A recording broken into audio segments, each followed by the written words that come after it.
Hello everybody. I hope you're all caffeined up. I'm going to take you on a whirlwind tour of the Olmsteds in DC. Thanks in particular to Sue and Victoria and for inviting me to speak today, and to all of you who do so much to preserve and protect the Olmsted legacy in America, something that we all feel passionate about.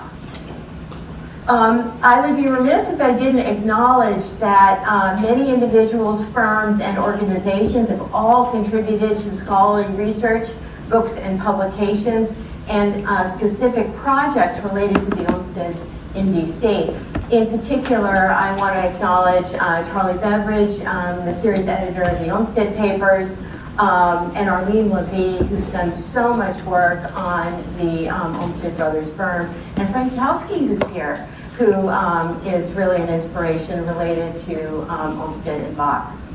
The Olmsteds, the presentation that I'm going to give today is really focused on historical archival records, and not so much about how the work was changed over time by others. Important to note that it represents a broad range of roles and functions of many individuals within the firm and their collaborators. And also that the Olmsted firm's work in DC had a significant influence on other projects, programs, and areas of the country. There are 75 job numbers in total for the District of Columbia. But not all of those projects produce plans, and some sites, makes it very confusing, are in multiple job numbers. And research and understanding the totality of the roles is kind of a daunting process, actually. The Fine Arts Commission, also called the U.S. Commission on Fine Arts, is a huge and complex collection in the archives that includes many of the city's most important sites.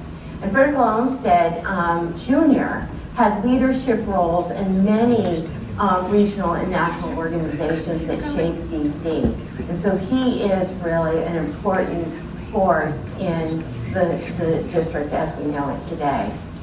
I hope to give you a windshield overview, but by no means comprehensive, to help illustrate the diverse role members of the Olmsted firm have had on the public landscape of DC for nearly a century. The contributions of Frederick Olmsted and successors builds on earlier design plans for the city, namely the L'Enfant Plan of 1791, shown here with revisions by Andrew Elliott. This plan established a city design concept that symbolized the ideals of the young republic, with a rectilinear grid of broad avenues radiating from key sites, such as the Capitol and President's House. Diagonal avenues created prominent vistas with open spaces, ceremonial axes, and visual connections between the branches of government, and that expressed the democratic unity and which laid the foundation for Washington's identity, I should say the District of Columbia's identity, as a monumental capital city. The L'Enfant Plan was implemented only in part, largely due to cost. By the 19th century, the monumental core of the city was still devoid of character and worse. In 1823, William Fox wrote of the deplorable conditions in the city. The face of the land and everything upon it, save the trees, is withered, dusty, baked, and continually heated, insomuch that water would almost hiss on it. The atmosphere was swarming with noxious insects, flies, bugs, mosquitoes, and grasshoppers, and withal so drying that all animal and vegetable life is exposed to a continual process of exhaustion. The breezes, if any, are perfumed by nuisances of all sorts, emptied into the streets, rotting carcasses, and the exaltations of dismal swamps, made vocal and alive with toads, lizards, and bellowing bullfrogs. Wow. Robert Mill's plan of 1841 was an early attempt to organize and beautify the central area between the Capitol and Potomac River. Mills envisioned the mall as a grand formal landscape anchored by monumental public buildings and tree-lined avenues, reflecting a neoclassical idea of order and grandeur.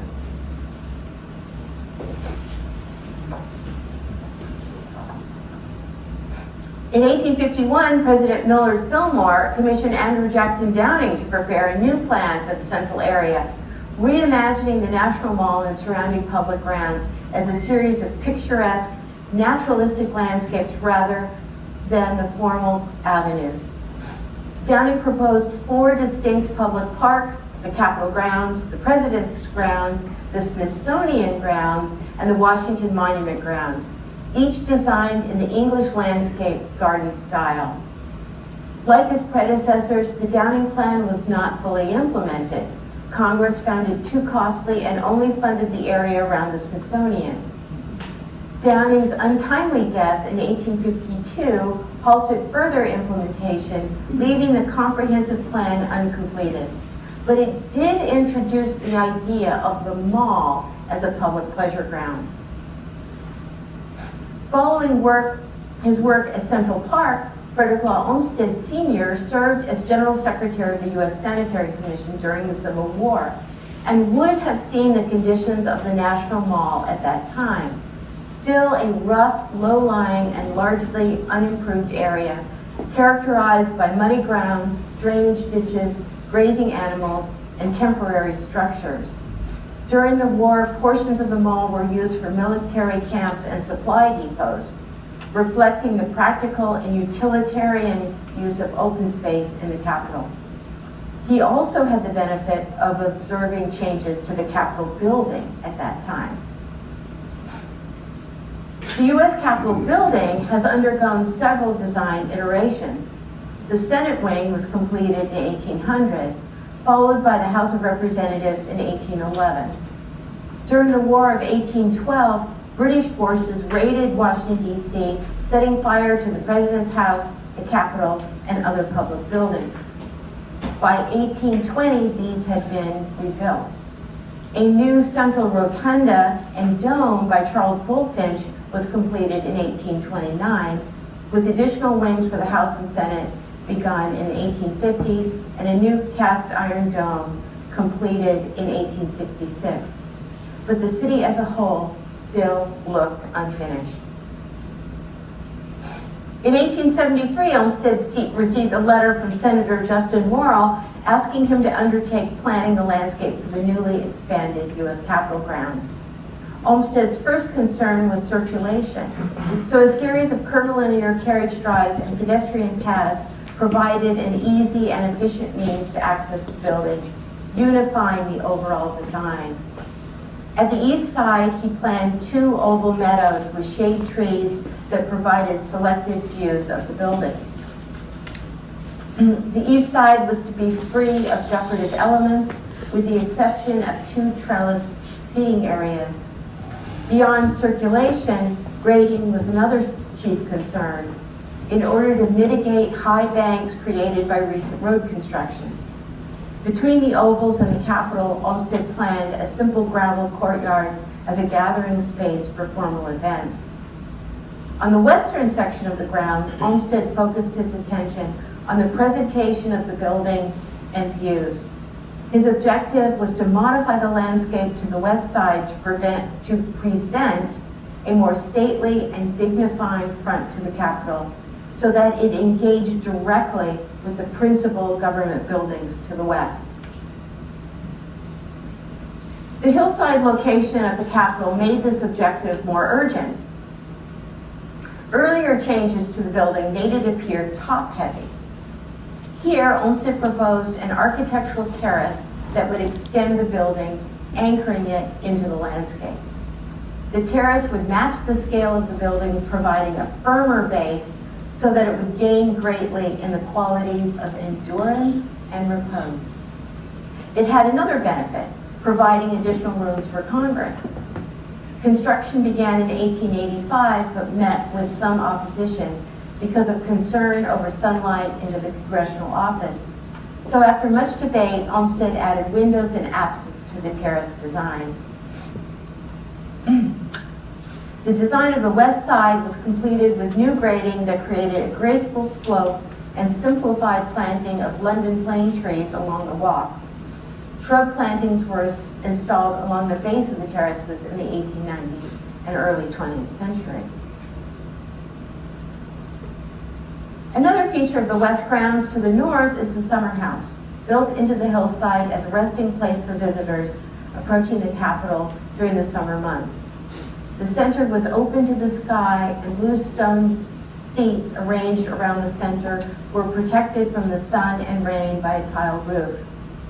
In the center, a fountain offered both sight and sound of water and the opportunity for refreshment. To enhance the qualities of light and shade, Olmsted planted overhanging trees. And here we see, contemporary and historic views of the summer house. Beautiful. By the early 20th century, the Olmsted brothers continued to assist with the realization of Frederick Olmsted Sr.'s vision for the Capitol, shown here with a planting plan for the west side. Thomas Wisedale, who had worked at Prospect Park, facilitated implementation, serving as landscape superintendent, translating approved designs into reality, and ensuring that the plantings matured as intended. This bridged the gap between design and execution, as well as the transition from Olmsted Sr.'s work to his son's. And here's just an example of some of the extensive plant list prepared for the grounds. By the early 20th century, with plantings installed, the east and west sides of the Capitol did indeed achieve Olmsted's original vision as a majestic icon for the nation and a dignified setting for Congress. During work on the U.S. Capitol, Frederick Olmsted Sr. had made the case for a comprehensive commission to make the space between the Capitol and the White House more orderly and coherent. And we heard earlier about the conditions of what really was the mall at that time. The Senate Park Commission, also known as the McMillan Commission after its chair, Senator James McMillan, was a temporary body established in 1901 to create a comprehensive plan for the monumental core of Washington, D.C. Architects and designers, including Daniel Burnham, Charles McKim, Frederick Olmsted Jr., and Augustus St. Gaudens, produced the McMillan Plan, which reshaped the National Mall and reaffirmed the city's classical order. The Commission of Fine Arts, created in 1910 as a permanent advisory body, grew out of the McMillan Commission's ideals and was charged with reviewing the design and aesthetics of public buildings, monuments, and grounds in the Capitol.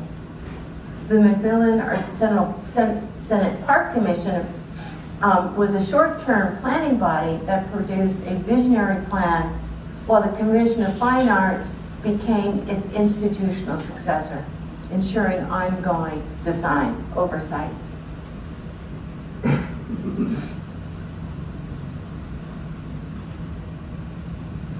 The founding members of the McMillan Commission were inspired by L'Enfant's original 1791 plan and the City Beautiful movement, and some credit the commission with the actual implementation of the L'Enfant plan.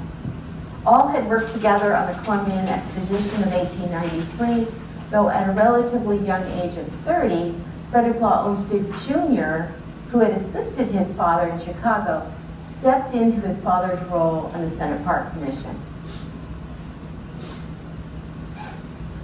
The central plan, key elements of the central plan included the long overdue transformation of the National Mall into a grand, open, tree-lined greensward stretching from the Capitol to the Washington Monument and what would become the Lincoln Memorial. Francis Hoppin, who prepared this plan, was a trained architect who studied at the École des Beaux-Arts in Paris and worked in the McKim, Mead & White firm. The central plan included the reflecting pool and axial alignment of major monuments, the creation of a formal group of federal buildings around the mall and the ellipse, and the development of Potomac Park and the tidal basin through land reclamation. Charles Graham was an illustrator for Harper's Weekly, and Hoppin and Graham's initial illustrations were critical in communicating both the aesthetic and civil ideals of the Macmillan Plan to both Congress and the public. The scope of the Olmsted Firm's work in D.C., particularly Frederick Olmsted Jr., is mostly contained in the job files for the Fine Arts Commission, a massive collection spanning several decades and preserving many of the early design studies for the mall, the White House, monuments, memorials, and parks. In some cases, specific landscapes are contained in multiple job numbers, reflecting the different roles the firm played in the development of the public landscapes in D.C. The mall is one such case. This plan by the Olmsted Firm draftsman John Herbst was prepared in advance of Olmsted Jr.'s lecture, City Planning and the Public Park, presented to the American Civic Association in 1900. The presentation promoted the ideas of comprehensive planning, the integration of park systems in urban design, and the role of parks in social and civic life. All themes that would influence the Macmillan Plan, prepared a year later. Plans for the mall by the firm show the evolution of the Macmillan Plan, as well as studies developed in subsequent years. The Expert Commission of 1902 was tasked with reviewing the Macmillan Plan's proposals and providing technical advice related to the plan's landscape, architectural, and urban design recommendations. They essentially took the Macmillan Plan and translated it into actionable tasks, particularly for the National Mall, the improvement of parks and parkways, and the regulation of building placement around monumental areas. Frederick Olmsted Jr. and Charles McKim provided much of the leadership. James Langdon, to whom many drawings are credited, was hired by Olmsted Jr. to record the decisions and recommendations of the commission. Following completion of the Macmillan Plan, the Senate Park Commission created models to study the plan's spatial relationships. Some were displayed for members of Congress to demonstrate the vision for the National Mall and adjacent federal buildings, and were occasionally displayed to the public in exhibitions. The initial models were prepared under the direction of Frederick Olmsted Jr., McKim, Hoppin, and Graham. Cross-sections and profiles are an important part of the work in the monumental core related to drainage and view sheds. These show the relationship of the mall landscape, roadways, and buildings down the center axes and cross axes as part of the work completed immediately after the 1901 Macmillan Plan. Views looking east and west from the Washington Monument later show the implementation of the Macmillan Plan and Olmsted Jr.'s work in defining the character and treatment of the mall. Another important piece of the central plan is the cross-axial relationship between the White House grounds, the mall, and monuments. The L'Enfant Plan had identified the site for the President's house. In the 1870s, Olmsted Sr. provided recommendations for the general layout of trees, walks, and vistas, emphasizing open sight lines to the house and naturalistic plantings. The 1901 Central Plan emphasized an open cross-axis and the ellipse south of the house. Olmsted Jr. began making recommendations for the White House grounds in 1928, particularly because He did not feel the grounds provided a dignified setting for the president's house. In 1934, Harold Kammerer, secretary of the Fine Arts Commission, set up a meeting between Olmsted Jr. and FDR to discuss improvements to the grounds. Hans Kohler, horticulturist in the Olmsted Brothers firm, assisted Rick with an evaluation of existing conditions, and Olmsted Jr. consulted with Morley Williams, Harvard professor who had studied historic gardens in Virginia and Maryland. The resulting report addressed a number of issues related to vehicular circulation, interruptions to the axial lawn, and noted a number of conflicts related to parking and access. He also addressed the need for privacy to be accomplished through plantings that would create a dignified effect, particularly long-lived specimen trees. Henry Hubbard continued work while Olmsted was in California. This is Olmsted Jr. was in California, and in 1935, Public Works Administration budgeted funds for the Olmsted office to prepare plans for the grounds. The resulting general plan emphasized the axial relationship, addressing the south facade and its continued landscape, improving the overall planting design, and solving vehicular circulation issues. In addition to the general plan, these 1935 plans show existing and proposed improvements to the immediate area to the Executive Mansion, particularly addressing FDR's concerns around circulation screening and Olmsted's goal of a more dignified setting. And for those of you who are very interested, two areas of activity, of current activity, the Rose Garden, which was improved again by the Kennedy administration, but was part, there was a rectilinear garden, designed by the Olmsted Firm. On the plan on the right, the Rose Garden is on the far right-hand side. You see it with the four dots, and the east wing, of course, is on the left side.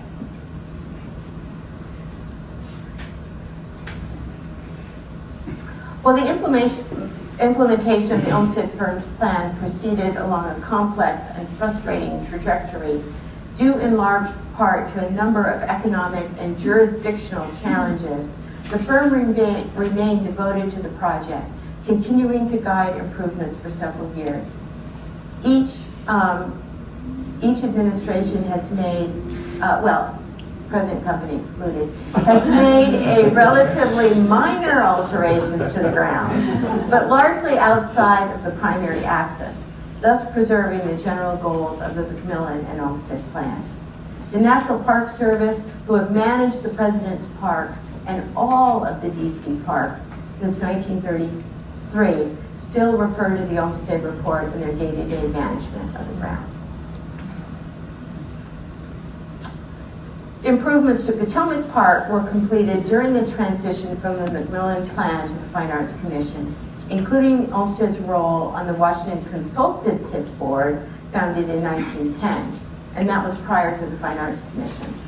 During this period, Olmsted worked on plans with James Langdon and William Lyman Phillips on improvements to East Potomac Park, here showing a simple drive with plantings as evident in the photo. In 1925, they prepared the design for an FDR memorial, but not built, which added a circular pool, drives, lawn, and parking.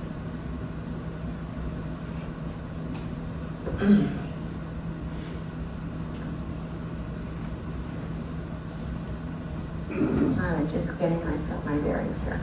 Sorry.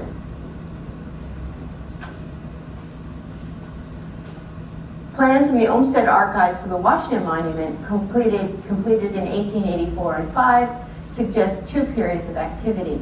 The first phase, largely related to the Macmillan Plan, involves careful analysis of the location of the monument and its relationship to the revised plan for the mall in the Macmillan Report. It includes consideration of the placement of elms and grading and the preparation of a few planting sections to illustrate the relationship between the monument grounds and the mall. In 1930, the Office of Public Buildings and Public Parks of the National Capital completed test borings that revealed that the proposed lower level terrace, originally part of the Macmillan Plan, would in fact endanger the monument. This finding prompted a series of studies to reconsider the design approach for the monument. Architects Delano and Aldridge and Charles Elliott II sent the Olmsted firm a series of new designs for the balustrade plan, which showed the monument on a raised terrace with a curved stairway extending to the lower level oval grass terrace that would align on axis with the White House. Olmsted Jr. worked with William Delano to replicate some aspects of the architect's plan, but eliminated the formal stairs and lower terrace, instead creating space defined with groves of trees. At the same time, after extensive study of the existing topography, Henry Hubbard and Olmsted Jr. prepared a series of preliminary plans that proposed a slightly different approach with an oval roadway around the base of the hill on which the monument stood, connecting to other roads on the mall. Groves of elms on the north and south sides of the monument define two distinct landscape spaces at the east and west and serve to screen two parking areas with paths connecting to the monument. The Hubbard and Olmsted design is often referred to as the informal plan. After extensive review, engineers determined that both the balustrade and Olmsted plans presented potential risks to the monument, but after careful consideration, the advisory council opted for partial implementation of the design by Olmsted and Hubbard. Controversy surrounding the location of the Grant Memorial centered on whether it should stand near the Capitol or elsewhere on the mall. The Macmillan Plan had determined a specific site for the Ulysses Grant Memorial at the base of the Capitol reflecting pool, and in 1902, Henry Merwin Schrady was selected as sculptor. Edward Pierce Casey, architect of the Library of Congress, is credited with the design of the marble terraces, steps, and architectural setting. Completion was delayed over 2 decades due to challenges casting the huge sculpture and Schrady's meticulous standards. However, although he's largely uncredited, it's interesting to note that in 1907, the Olmsted Firm prepared plans for modifications to the base structures, as well as location within Union Square. And photo albums also show planting at the end of the monument in 1935. Authorized in 1934, the Jefferson Memorial Commission set out to create a memorial on one of 2 sites identified by the Macmillan Commission for a new memorial. And in 1935, NPS Director Arno Kammerer asked Olmsted Jr. to serve as consultant. Olmsted was concerned about the axial relationships between the major memorials as well as the scale of the proposed design, a grandiose neoclassical design by John Russell Pope on an island in the tidal basin. A second alternative on the southern end of the cross-axis with the Washington Monument was selected on the peninsula forming the southern boundary of the tidal basin. Many groups, including the American Planning and Civic Association, whose board included Henry Hubbard, Eleanor Roosevelt, and Horace Albright, were involved in discussions over the location and scale of the Pope design. After Pope's death, his successor, Eggers and Higgins, stepped in to complete the project. Finally, in 1938, after much discussion around conflicts and contracting, NPS hired Olmsted Brothers as landscape architects. Plans issued are credited to Frederick Olmsted and Company, but Henry Hubbard also appears to be an important designer.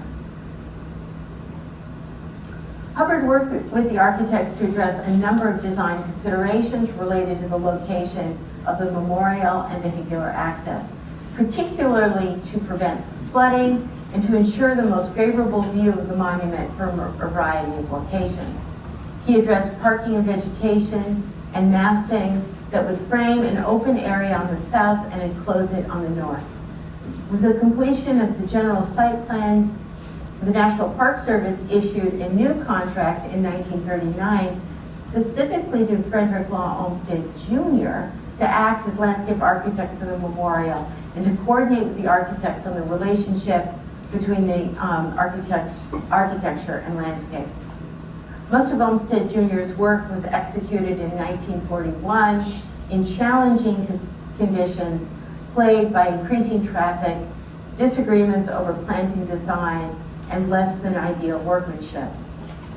Still, the completion of the memorial provided a beautiful southern terminus for the north-south axis of the mall, and an important element of the monumental core Olmsted Jr. had envisioned during his tenure on the Macmillan and Fine Arts Commissions. A major project, though not realized, were the Olmsted brothers' plans for Roosevelt Island as a memorial to Theodore Roosevelt. The project was intended to create a woodland sanctuary reflecting Roosevelt's conservation ideals rather than a traditional architectural memorial. Key elements included restoring native forest vegetation, creating meadows and trails, a restrained memorial terrace with native plantings, access to the river, and views. The overlooked terrace was conceived as the symbolic and visual heart of the proposed natural memorial, modest in structure, but rich in meaning and relationship to the Potomac landscape. It framed views of the Lincoln Memorial, Arlington Memorial Bridge, and Virginia Hill. Olmsted Jr. intended that visitors would look outward from the natural sanctuary toward the monumental core of DC. It consisted of a stone-paved terrace with native trees and shrubs framing the edges, leaving a carefully composed vista along the river. Stonework and detailing was in the rustic style, subtly crafted to appear timeless and natural with minimal orientation.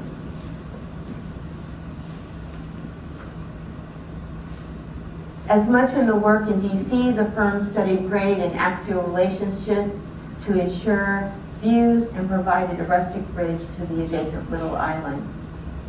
Unfortunately, there was insufficient funding to realize the design, and the outbreak of World War II halted memorial work. In the 1960s, Eric Googler designed a modernist plaza and granite monoliths, which are dedicated in 1967 and visible today. So I focused mostly on the monumental core, and now I want to move north. Outside the monumental core and back in time.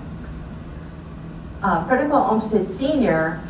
Prepared numerous plans related to the extension of streets north in an area of striking topography bordering Rock Creek. Early in the work on the U.S. Capitol, he had repeatedly made the case for the creation of Rock Creek Park and the preservation of the banks of the Potomac River above Georgetown.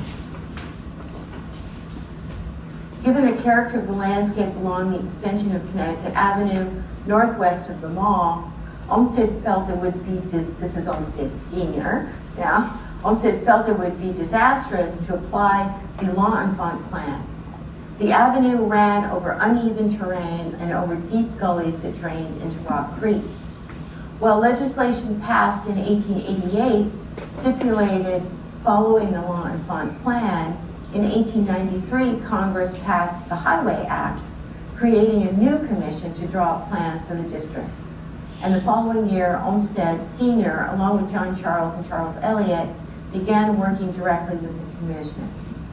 In time, they would develop detailed plans for the extension of Connecticut Avenue and several neighborhoods in the expanded city. An example of their work is the area west of Rock Creek, which presented both great challenges and opportunities for road design. Following the general shape of the topography would make possible a flexible system with gradual grades that fit comfortably in the landscape and would ensure easy access to residences. One of the last plans created by the Olmsted Brothers firm in 1902 for the Washington Highways Commission is for a 160-wide parkway consisting of two drives separated from a central bridle path by planted medians. Sidewalks 10 feet wide bordered each drive, planted with shade trees.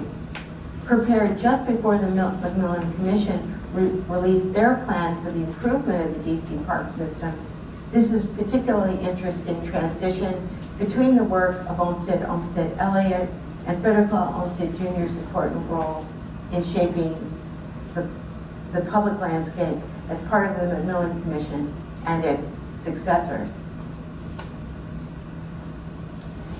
In the 1880s, concern over the slaughter and rapid disappearance of the American bison in the western states led the Smithsonian Institution to begin collecting live animals displayed on the National Mall.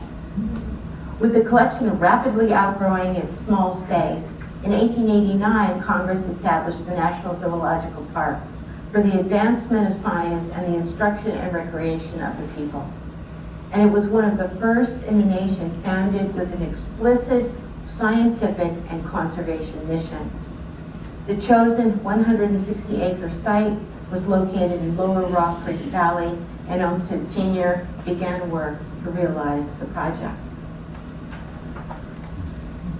Olmsted viewed the zoo as a national institution that would serve the public and provide a national service for education of the citizenry. The rugged site was not only unusual, but also offered locations for a diverse collection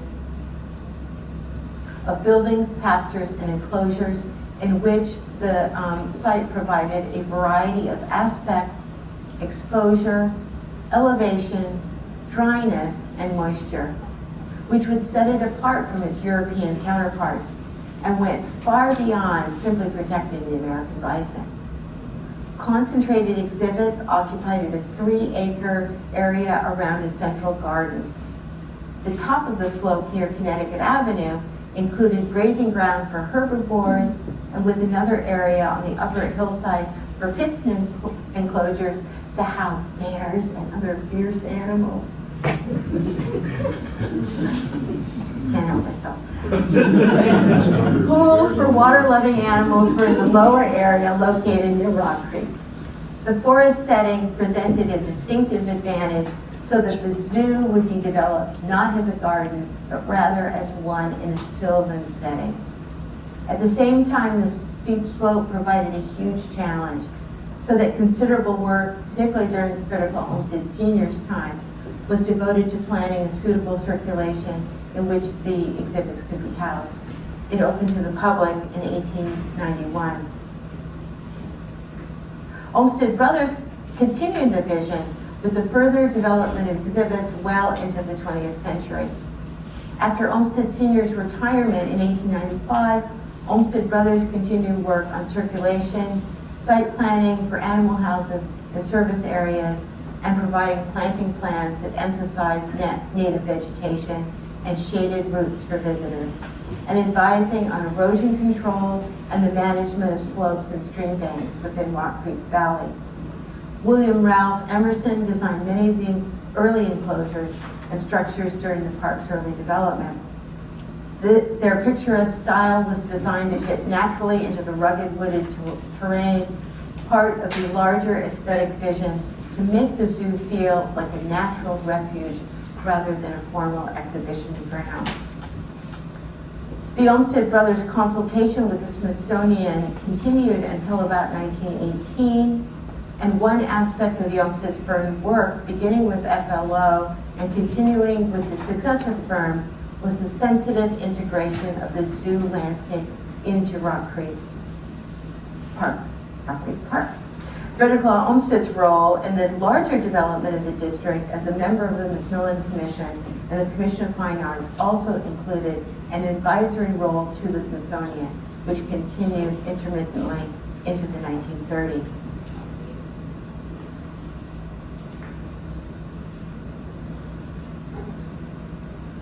So here's another, slide of the work at the zoo. The Macmillan Plan of 1901 included extensive recommendations for the development of the park system for Greater DC. In much the same way Charles Eliot and the Olmsted Firm had envisioned a regional network of parks, reservations, and parkways encircling Boston.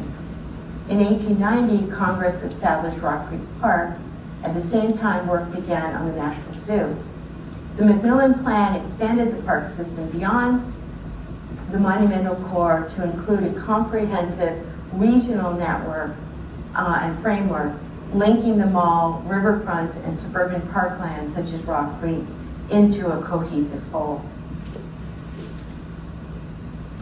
A noteworthy element of the Commission's early reports were visualizations on how new parkways would be incorporated into the landscape. These visualizations, like those done for the monumental core, were key to communicating the ideas of the Commission. Frederick Olmsted Sr. had advocated for the creation of Rock Creek in the 1870s, part of his larger objectives to improve the federal city. But finally established in 1890, Rock Creek Park had long been a site for public recreation, especially during the summer heat. The park was conceived as a large natural reservation in the city and one of the first urban natural parks in the U.S. Its picturesque scenery was a natural setting for work by the Olmsted Firm, who were first commissioned in 1898 by the Army Corps, later the Office of Public Buildings and Grounds, to prepare plans for roads, trails, and landscape management.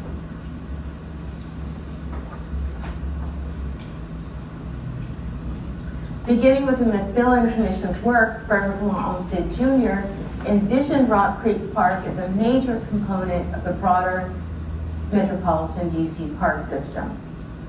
Edward Clark Whiting, often overlooked, played a central role in the early 20th century planning, design, and administration of Rock Creek. He played a critical role navigating the objectives of both the Olmsted brothers and the federal government. He had worked in the Olmsted office as a landscape architect and draftsman in the 1890s, later joining the Office of Public Buildings and Grounds, responsible for managing and designing federal reservations, including Rock Creek Park. Although no longer an employee of the Olmsted Firm, he worked in close partnership for decades, as illustrated in the work for Rock Creek. Plans here show the development of landscape management units based on the park's character, as well as studies for the location of roads.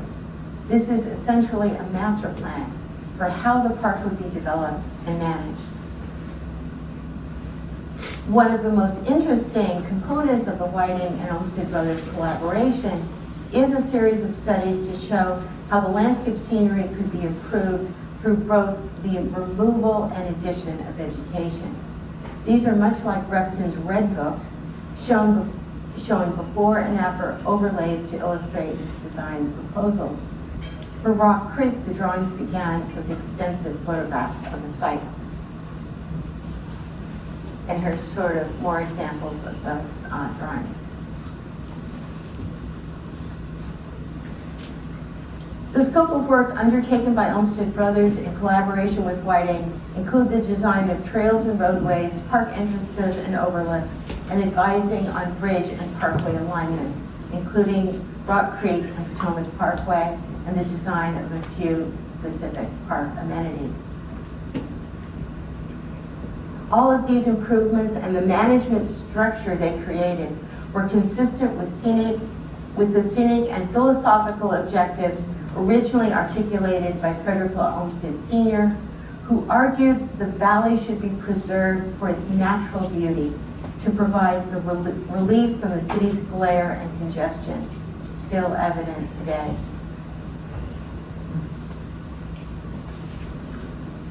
There are many sites around metropolitan DC associated with the Olmsted Firm, and I've only given you a snapshot today. But one I find particularly interesting is Wakefield, Washington's birthplace in Virginia. This is a project that isn't so much about city planning or park design, but rather a case study in Frederick Olmsted Jr.'s ideas about authenticity and historic preservation. In 1928, the War Department Engineer's Office contacted Rick in California about drawing up plans for Washington's birthplace in advance of the 1932 bicentennial. Olmsted was familiar with this site, but pitched the project to Edward Clark Whiting. J.D. Rockefeller contributed funds to acquire additional acreage, and Charles Moore, chair of the Fine Arts Commission, proposed of building a replica of the original house. Olmsted Jr. Actually raised serious concerns, largely because the reconstruction would be purely conjectural. Instead, he proposed a prototype be built in another location so as to provide a sort of 3D exhibit that would preserve in a sense, the archaeological site related to the original house. He was so steadfast in his opposition to the reconstruction, he was unable to carry out any of the work of the Memorial Association.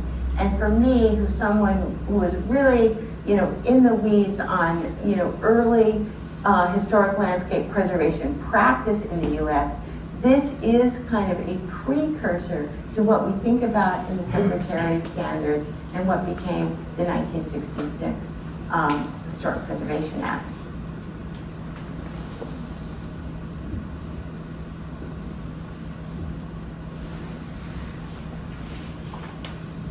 The first campus project in DC was prepared by Olmsted with Calvert Vaux, was for the improvements to Gallaudet College in 1866. In 1895, Olmsted and Elliott completed a plan for American University that embodies a harmonious blend of functionality, aesthetic appeal, and respect for natural topography. The 1922 general plan for Catholic University followed similar principles. Another job file outside DC proper includes a massive collection of construction documents, engineering plans for the Maryland National Capital Park and Planning Commission, work that continued by the firm into the 1960s. Notably, this includes the expansion of Rock Creek Park into Maryland.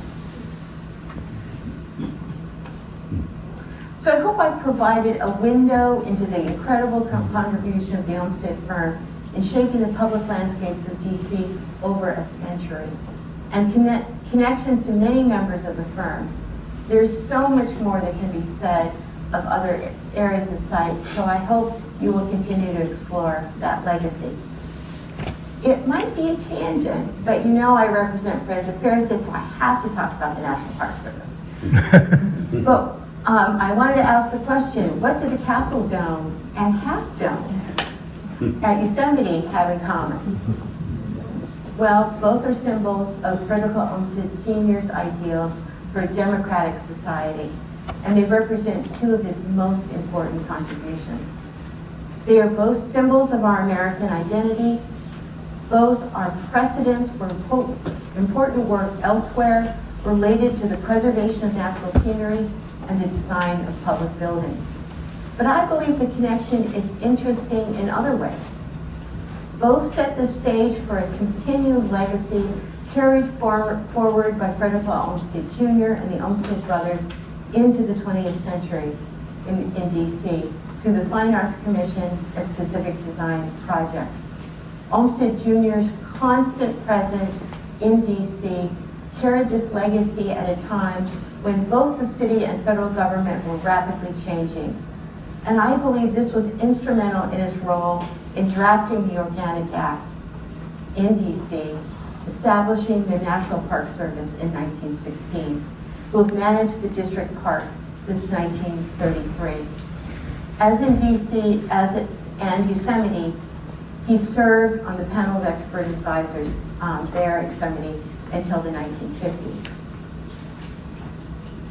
I close with this snapshot of the White House grounds in happier times, part of a field session for the ASLA conference last year with the Olmsted Network, the National Park Service, and Friends of Fairsted, celebrating the Olmsteds in DC. Thank you.